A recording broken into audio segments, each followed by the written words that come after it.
This is Let's Be Briefed, where we cover mysteries, conspiracies, and other unknowns each week. Let's get into it.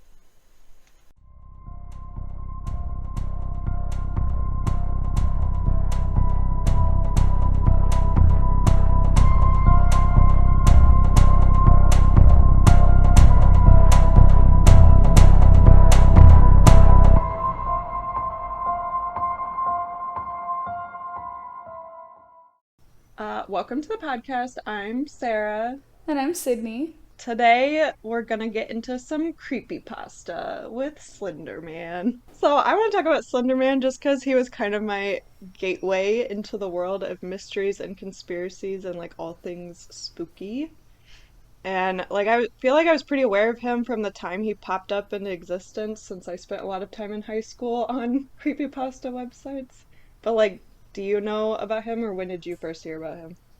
Um, you know, I think my little brother was what Oh, introduced me to Slenderman, and I feel like he found it on YouTube. I've never been on Creepypasta, so I'm not super familiar. I just know he's like a long-limbed, scary guy with no face in the dark. okay. Yeah, we're gonna get a little into the history and then also how he impacted the real world. Ooh. But first, I have a picture of him for your reference since I wasn't sure if you knew what he looked like. But he's described as a tall humanoid creature in a black suit, black tie, white shirt, very like business suity. And the suit, I guess they say it's sometimes either real cloth and other times it's like skin molded to take on the appearance of cloth. That's very scary. Yeah, I didn't really know that part, but Actually, there was a girl in my high school, you know those morph suits that yes, were popular? yeah. She would wear a morph. I don't know what this was for, but she wore a morph suit and a business suit and like Oh, stiletto heels, and she was Slenderman, which was very, very scary. wait, just 'cause they're for Halloween. I don't remember why To she did school? it. Maybe Spirit Week? Yes, it was Oh, definitely at school. okay. Yeah, I feel like a lot of people cosplay as him now. And she got told no mask because that's terrifying. It is, yeah. Yeah, so his face is totally white with no features, so a morph suit would be perfect for that. And he has no hair and long arms, and he has hands with like super long fingers too. And he's also shown sometimes with shadow tentacles from coming from his back. And he's been described as like between 6 feet and 15 feet tall, but like in videos and video games, he's usually between like 6 and 7 feet tall. Tall guy. Yeah, but like that's still fairly human. I think it's the long arms, like they're abnormally long. That's what's scary. But he is scary. Yeah, he is. Especially when he first came out, I feel like. But he's often depicted in the forest as like a typical like villain, like stalking people in the woods and haunting the dark. And he was originally described as extremely dangerous, stalking his victims and impaling them on trees and removing their organs.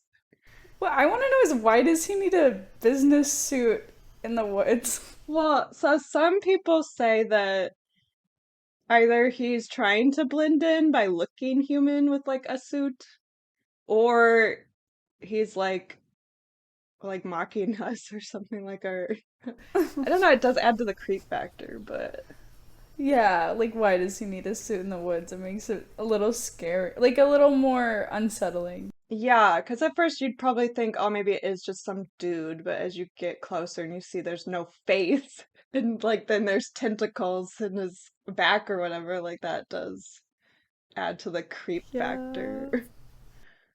But yeah, more recent iterations has him as being like more passive aggressive.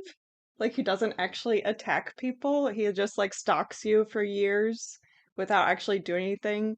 And like he's more of a psychological torturer. No, that's actually very It scary. Like is. I wouldn't believe that someone was out there impaling people, but I would 100% believe that someone was stalking someone. Right. Yeah, and he like uses people's fear and paranoia to drive them insane.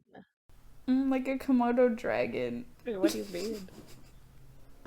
Komodo dragons bite their prey and then they just follow them around until they Oh, die of infection. yeah, he's the Komodo dragon of creepypastas. Yes. I love that. But yeah, he like watches you just go insane from afar. Although if he gets angry enough, then I guess he's seen as like charging his targets and disappearing with them into an unknown place. But no one knows what happens if he gets you, which is also Oh my scary. god. But yeah, he's also like described as like interacting oddly with electronics and causes interference with audio and video recordings. So like in all the video games and stuff, there's either like static or like audio like glitches and stuff, and that means he's nearby. I feel like I've seen that game. I either played it, maybe. Do you know which one I'm talking about? Yeah, there's many It's like in the games, but woods. oh yeah, the eight Oh, pages. I'm gonna talk about the games, but that's fine. We can talk about. I don't know. I just feel like I've seen the game. A lot of YouTubers played through it. That's probably what it was. And I would have been Yeah. like 10, I think. Maybe Oh. 14, middle school. I don't know. Yeah, because you are younger than me. I was 16 when it came out. Was no, I was like 15. So I would have been 12. Yeah.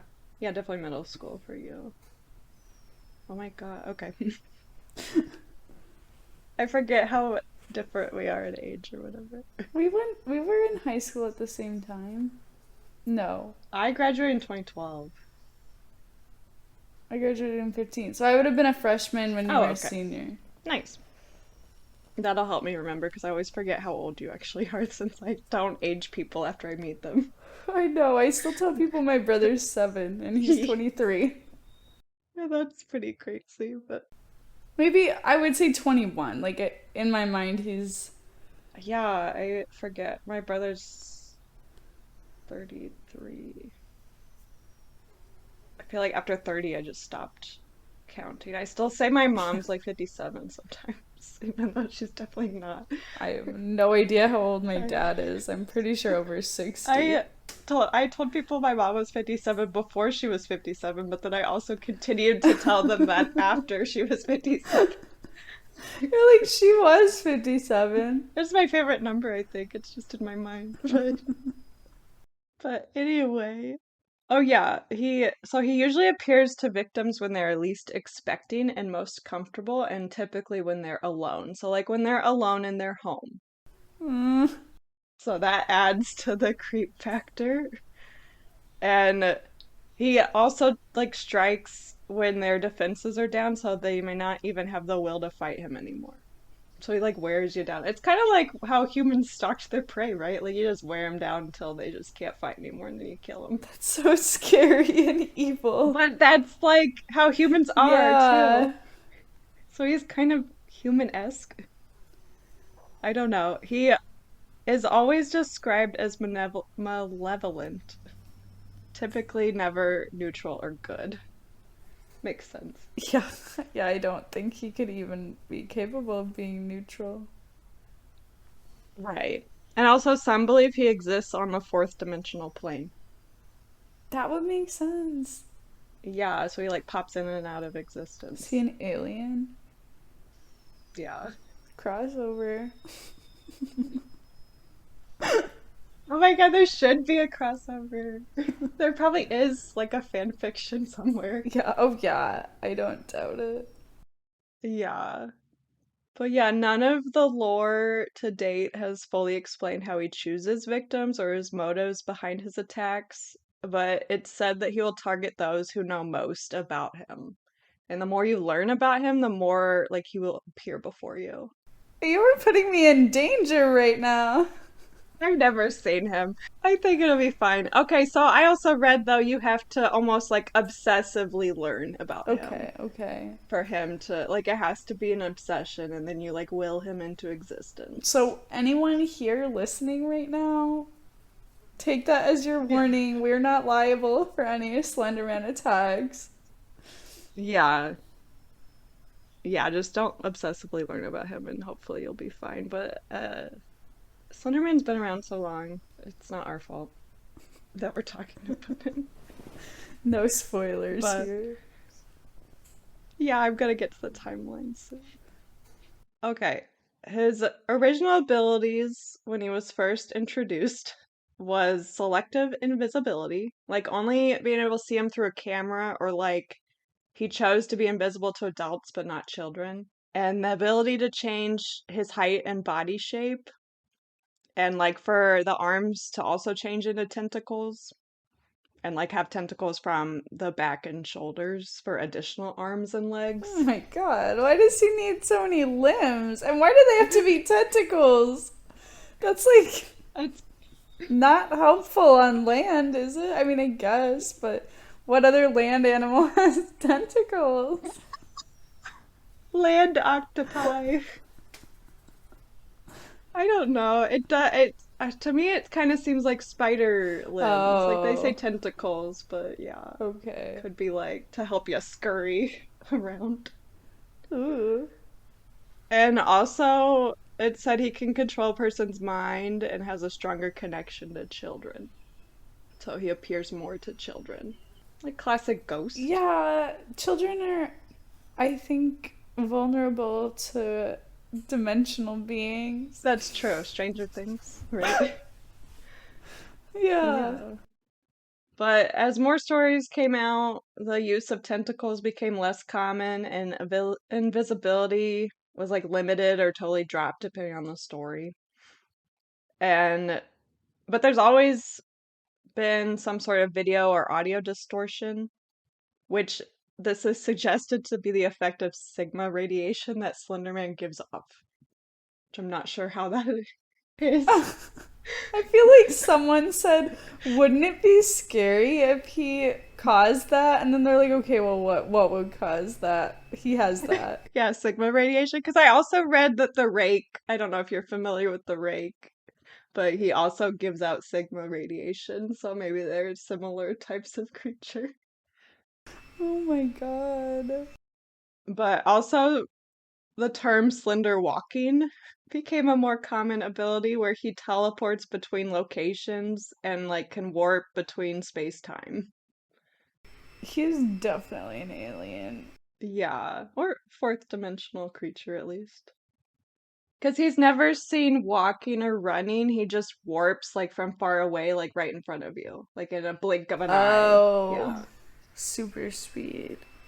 So I think something pretty unique about Slenderman is that like he's the first modern myth that had the internet to like collectively build his lore. People like collectively decide his backstory and collaborated on it that like wasn't possible for other myths. And it was almost like things were given a vote. Like if something was added to the lore and people didn't like it, it would just get weeded out. Oh, I kind of like that. It's like open source mythology. Yeah, I do actually really like that. Because, like, apparently there was a story where, like, a military group was trying to track Slenderman, and, like, pretty much everyone rejected that line of thought, like, to add the military. But also, something I feel like is unique is that he is an exact date of origin. So, we're gonna get into the timeline. So, June 8th, 2009 is when he's introduced. So, I was in, well, about to be in 10th grade. 2009. How many years is that? What, you don't remember what year of school you were in 2009? No, I'm not good with numbers. Yeah, I only remember because the ending year is when I like, because 2012 is 12th grade for me, like the end of 12th grade. Oh, So see, yours is I know, yeah, easier. 2009 is the end of ninth grade. So I subtract 3 grades. Yeah. Sixth grade. Oh, yeah, you're just starting. Yeah, that's You true. know what? I know where I first heard of Slenderman. Yeah, Weird girl at school. that would be me if we went to the same school. She told everyone she was a witch. I didn't identify as that then, but it was definitely the She weird was girl. scary. She Yeah. hissed. Oh, I didn't hiss at people. I just didn't talk to anyone and wore all black and gray. And my teachers called me Darth Vader. Mean. Anyway, back to